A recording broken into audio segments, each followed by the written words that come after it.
మన పాఠం ప్రకటన గ్రంథం 11వ అధ్యాయం 7 నుండి 14వ వచనం వరకు. జాగ్రత్తగా వినండి. వారు సాక్ష్యం చెప్పడం ముగించగానే అగాధములో నుండి వచ్చే క్రూర మృగము వారితో యుద్ధము చేసి జయించి వారిని చంపుతుంది. వారి శవములు ఆ మహాపట్టణపు సంత వీధిలో పడి ఉంటాయి. దానికి ఉపమాన రూపముగా సొదొమ అని, ఈజిప్టు అని పేరు. అక్కడే వారి ప్రభువు కూడా సిలువ వేయబడ్డాడు. మరియు ప్రజలకు, వంశములకు, ఆయా భాషలు మాట్లాడే వారికి, జనములకు సంబంధించిన వారు 3.5 దినములు వారి శవాలను చూస్తూ వారి శవాలను సమాధిలో పెట్టనివ్వరు. ఈ 2 ప్రవక్తలు భూనివాసులను బాధించినందున భూనివాసులు వారి గతి చూచి సంతోషిస్తూ ఉత్సహిస్తూ ఒకనికొకడు కట్నములు పంపుకుంటారు. అయితే ఆ 3.5 దినములైన పిమ్మట దేవుని వద్ద నుండి జీవాత్మ వచ్చి వారిలో ప్రవేశించింది గనుక వారు పాదములోని నిలిచారు. వారిని చూచిన వారికి మిగుల భయము కలిగింది. అప్పుడు ఇక్కడికి ఎక్కి రండి అని పరలోకము నుండి గొప్ప స్వరము తమతో చెప్పడము వారు విని మేఘారూఢులై పరలోకానికి ఆరోహణమయ్యారు. వారు వెళుతూ ఉండగా వారి శత్రువులు వారిని చూచారు. ఆ ఘడియలోనే గొప్ప భూకంపము కలిగినందున ఆ పట్టణములో 10వ భాగం కూలిపోయింది. ఆ భూకంపము వలన 7,000 మంది చచ్చారు. మిగిలిన వారు భయాక్రాంతులై పరలోకపు దేవుణ్ణి మహిమపరిచారు. 2వ శ్రమ గతించింది. ఇదిగో 3వ శ్రమ త్వరగా వస్తున్నది. ప్రియ శ్రోతలు, వింటున్నారా? 2 సాక్షులు తమ పరిచర్య ముగించారు. వారం మధ్యలో అంత్యక్రీస్తు అనగా మృగం రంగప్రవేశం చేస్తున్నది. వీడు పాపపురుషుడు, ధర్మవిరోధి. వీడే అధికారంలోకి వస్తాడు. సమస్తాధికారాన్ని హస్తగతం చేసుకుంటాడు. తిరిగి రోమా ప్రభుత్వాన్ని లేపుతాడు. లోకమంతటినీ తన వశం చేసుకుంటాడు. ఈ 2 సాక్షులను చంపేస్తాడు. అలా చేయడానికి అప్పుడు అధికారం అతనికి ఇవ్వబడింది. వెలుగుపై చీకటికి తాత్కాలికమైన గెలుపు వచ్చింది. చెడుగుకు నీతిపై కొంతకాలం జయమొచ్చినట్లే కనిపించింది. పరలోకముపై నరకానిదే పైచేయి అనిపించింది. దేవునిపై సైతానే జయం పొందాడా అనేలా అంత్యక్రీస్తు చెలరేగుతాడు. ఈ కొంచెము కాలము స్వేచ్ఛ ఇవ్వబడింది.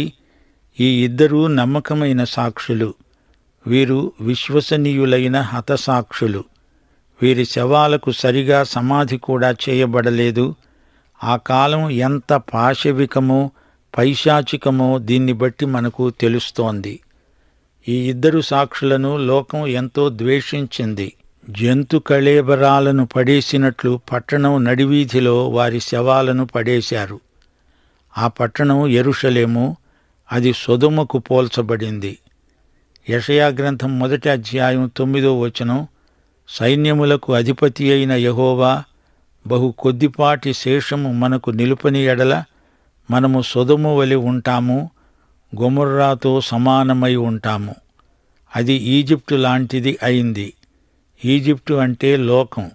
రాజకీయంగా, సాంఘికంగా ఈజిప్టు మనస్తత్వం భ్రష్టమైనది. అందుకే యెరూషలేముకు ఈ సాక్షుల ఘోర హత్యను బట్టి దేవుడు ఈజిప్టు అనే ఉపమాన రూపకమైన పేరు పెట్టాడు. ఇక్కడే ప్రభువు సిలువ వేయబడిన చోటు. ఆ శవాలు 2 సమాధి చేయబడలేదు. ఆ శవాలను 3.5 దినాలు అలానే చూస్తున్నారు. వారిలో వివిధ ప్రజలున్నారు. అది అంతర్జాతీయ సమూహం.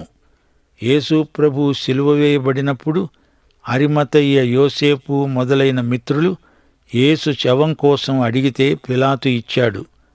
ఆయన శవానికి సమాధి చేసుకోండి అన్నాడు. కాని ఈ 2 శవాలకు సమాధి సంస్కారం కూడా ఎవరూ చేయలేదు. వారిద్దరూ హత్యగావించబడ్డారు అనే వార్తకు అందరూ దిగ్భ్రాంతి చెందుతారు. దూరదర్శనం అందరికీ కనిపిస్తుంది. ఈ 2 శవాలను 3.5 రోజులు అందరూ తేరి చూస్తూ ఉంటారు. ఈ నిర్దేవలోకం, భక్తిరహిత సమాజం ఆ శవాలను చూస్తూ ఏమేమో వ్యాఖ్యానాలు చేస్తారు. వారి పాపాలను ఖండించినందుకు, వారిని గద్దించినందుకు 2 సాక్షులను హత్య చేశారు. ఎంత ఘోరం! క్రీస్తును సిలువ వేసిన లోకం వీరిని చంపకుండా వదులుతుందా? బహుశా వారు తమకు పునరుత్థానమున్నదని చెప్పారేమో. అందుకని వారు ఆ శవాలను సమాధి చేయకుండా దారి ప్రక్కన పడేశారు, చెత్తకుండీలోకి విసిరేశారు. ఆ శవాలను అక్కడ ఉంచి వారంతా బహుమానాలు పంచుకున్నారు, పరస్పరం అభినందించుకుంటున్నారు. ఆ పీనుగులు 3.5 రోజులు అలానే పడి ఉన్నాయి. మమ్ములను తమ ప్రసంగాలతో, బోధలతో బాధపెట్టిన ఈ 2 చూడండహో చూడండి, వీరికి అంతే కావాలి అని కసిగా మాట్లాడుకుంటారు. అది వారికి పండగ.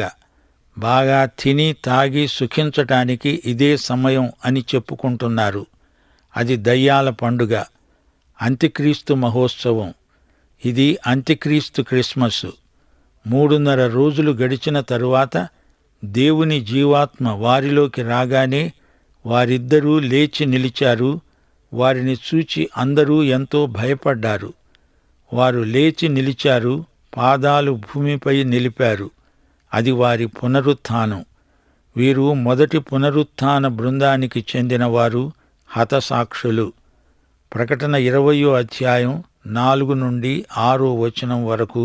ఈ మొదటి పునరుత్థానములో పాలుగలవారు ధన్యులు, పరిశుద్ధులు. ఇటివారి మీద రెండో మరణానికి అధికారము లేదు. పరలోకము నుండి ఒక స్వరం వారికి వినపడింది, ఇక్కడికి ఎక్కి రండి.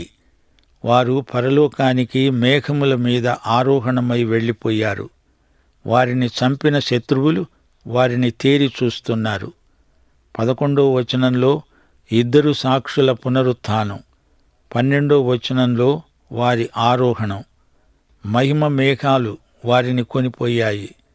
యేసు ప్రభు అలాగే ఆరోహణమైపోయాడు, అలాగే తిరిగి వస్తాడు.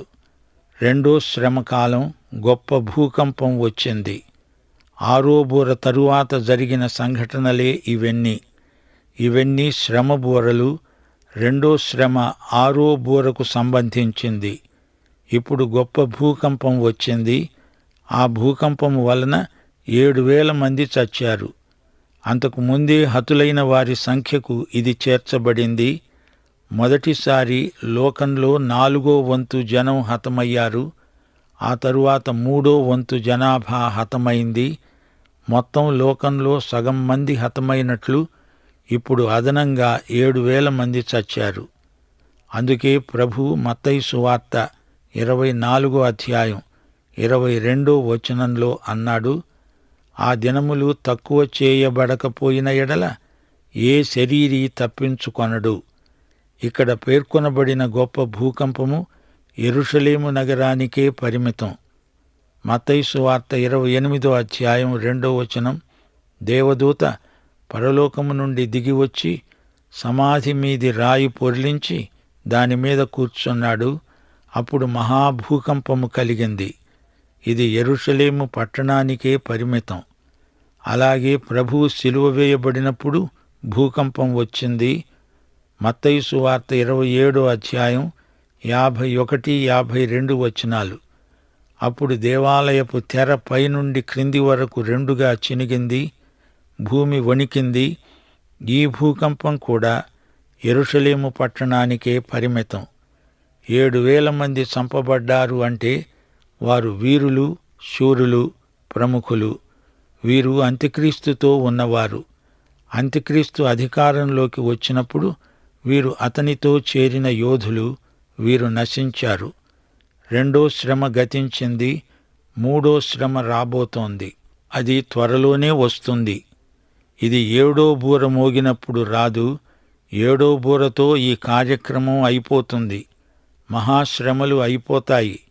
1000 ఏండ్ల పాలన మొదలవుతుంది. 12, 13 అధ్యాయాలలో 7వ బూర తరువాత 7 వ్యక్తులను మనము చూస్తాము. మూడో శ్రమ మరెప్పుడు ఆరంభమవుతుంది?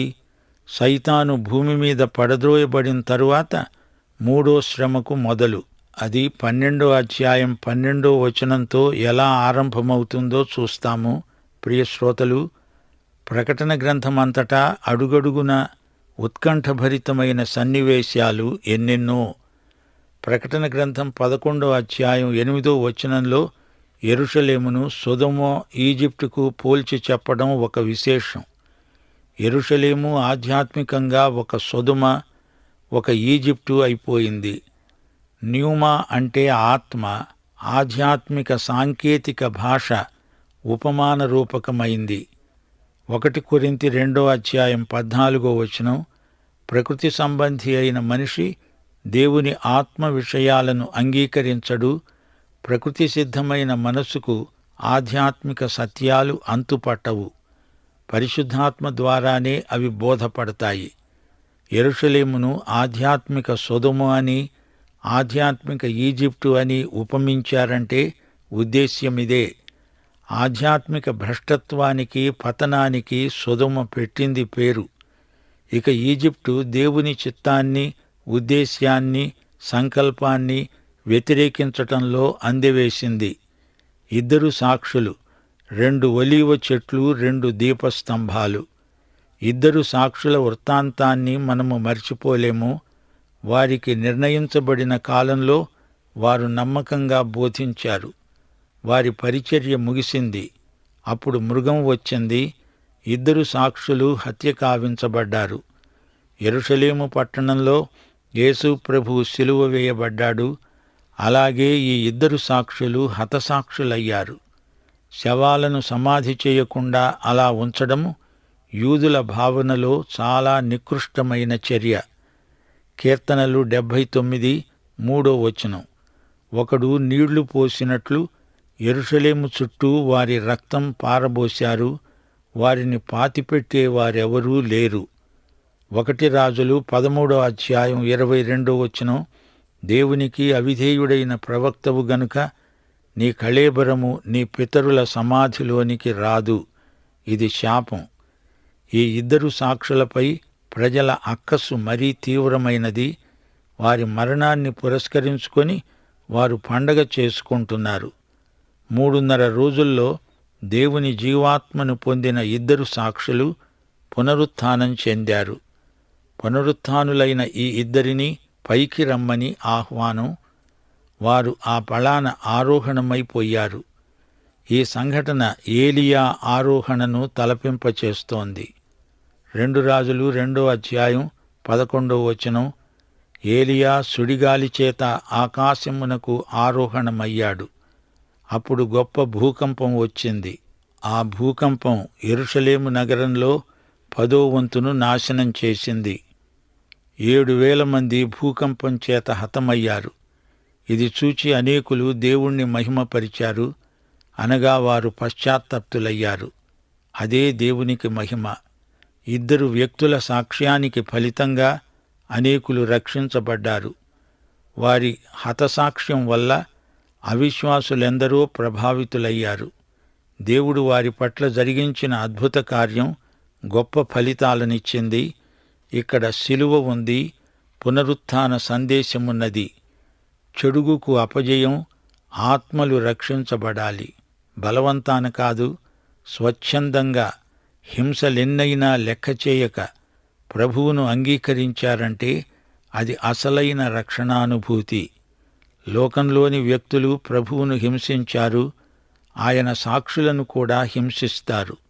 ఇది చరిత్ర నేర్పిన చేదు నిజం. క్రీస్తు విరోధికి క్రూర స్వభావమే కాదు, శక్తి కూడా ఉంది.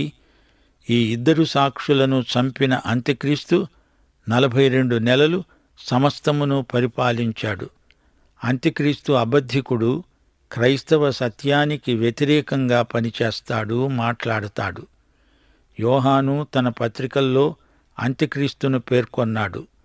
1 యోహాను 2 అధ్యాయం 18 చిన్న పిల్లలారా, ఇది కడవరి ఘడియ. క్రీస్తు విరోధి వస్తాడని విన్నారు కదా. ఇప్పుడు అనేకులైన క్రీస్తు విరోధులు బయలుదేరి ఉన్నారు.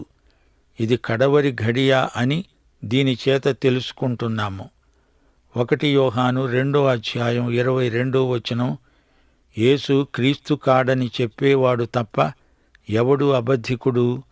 తండ్రిని కుమారుణ్ణి ఒప్పుకొనని వాడే క్రీస్తు విరోధి. 1 యోహాను 4:3 ఏ ఆత్మ యేసును ఒప్పుకొనదో అది దేవుని సంబంధమైనది కాదు. దీనిని బట్టే దేవుని ఆత్మను మీరెరుగుదురు. క్రీస్తు విరోధి ఆత్మ వస్తుందని మీరు వినిన సంగతి ఇదే. ఇదివరకే అది లోకములో ఉన్నది.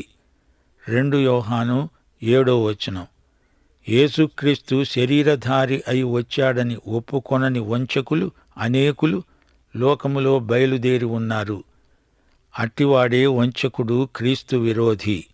అది సరే, 2 సాక్షులు గోనె పట్టలు ధరించారు కదా. ఇశ్రాయేలు జాతిపరంగా వారు సంతాపాన్ని వెలిబుచ్చుతున్నారు. ఈ సాక్షులిద్దరూ యేసుక్రీస్తుకే సాక్షులు. యేసుక్రీస్తు సార్వభౌముడు, ఆయన సర్వభూమికి రాజు అని వారు బోధించారు. ఇద్దరి సాక్ష్యం ఒకటే, ఇద్దరి స్వభావ సౌశీల్యాలు ఒక్కటే. వారిలో ఒకడు ఏలియా, రెండో సాక్షి ఏలియా లాంటివాడే అయిన బాప్తిస్మకుడైన యోహాను. ఒలీవ చెట్లు, దీపస్తంభాలు అనే పోలిక దేనిని సూచిస్తోంది? ఆయన రాజు, యాజకుడు అనే వాస్తవాన్ని ఈ ఆధ్యాత్మిక ఉపమానం వ్యక్తం చేస్తోంది. మోషే చేసిన అద్భుతాలను చేశారు. 2 హతసాక్షుల క్లుప్త చరిత్ర ఈ రోజున మనకెంతో ప్రోత్సాహకరం. మృగం అగాధములో నుండి వచ్చి వారిని చంపేసింది. రోమా సామ్రాజ్యం లేచింది. అంత్యక్రీస్తు ఆధిక్యం విజృంభించింది. అయితే దేవునికే మహిమ. 2 సాక్షులు మహిమలోకి ఆరోహణమై ఎక్కిపోయారు. అనేకులు రక్షించబడ్డారు. పాఠం ఇంతటితో సమాప్తం.